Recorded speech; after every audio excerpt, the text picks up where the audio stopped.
And let me say something which is very simple. I don't want to be a priest because I'm not transcendental. I just want to be practiced. You kind of look like a priest. Me? Really? Okay.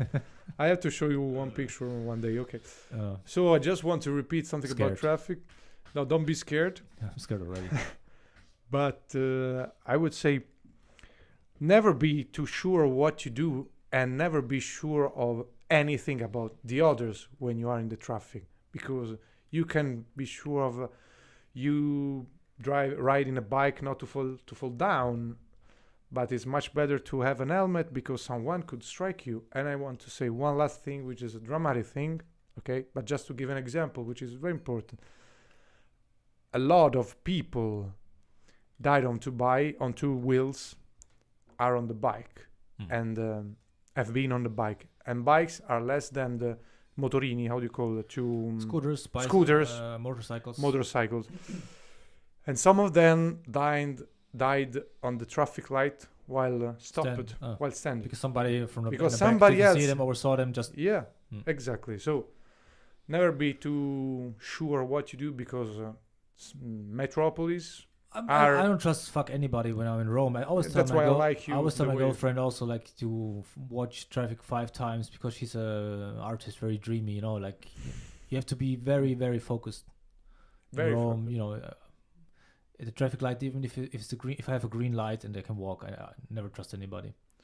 I must say I had to get rid of that because I was raised in Germany, you know, and like I was very used to just everything works, and you know, it's green traffic light. You just walk. You don't watch. You can trust cars to stop down and stuff. And it took me a few years to get rid of that because here in Rome it's fucking everybody for themselves. You know.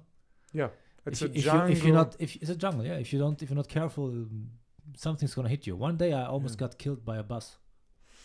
A bus. When I used to live close to Termini train station, and I was crossing a little square, Piazza dell'Indipendenza. Is that the name? Yeah, correct. I went grocery shopping or something. I don't know. And there was a cab driver, and you know, I told him like, you know, you after you, and he was like, no, after you. And I was like, no, go after you. And he was like, no, you fucker, I have to go the other way. I'm like, oh, sorry.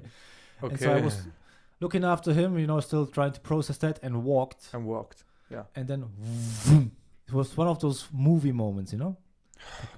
Like that much.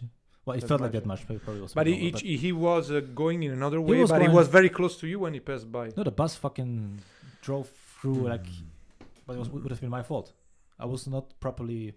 Well, actually, this is your point of view because you want to improve your care. Actually, there was actually a pedestrian crossing, so probably would have been his. Well, it was legally it would have been his fault. That's not enough. But I would have died. Would have been my fault for not watching. So your rights, you were not going to claim your own rights. And there are fucking people who step in front of others on purpose, just to show them that they are right. I know someone who sometimes does it. You? Yeah. Are you one of those fuckers? I sometimes I tell you, sometimes I'm a bit scared, and maybe I'm not understood. I think it's stupid because you only have one life, you know? I mean, you might be right morally. With a limit. You might be right morally. Yeah, but there's a balance. But what's the point? I understand. What's the point? Like, you want to teach the other person a lesson. I want to But that's stupid, you know? It's stupid if you risk to die, but I always take a distance and I watch it because I know how to step back just in case. But so they always stop. But I think on their eye, I am someone who risked to be striked by them. And I think this is a message. We cannot expect anyone else to change, even if he's wrong or if he's right.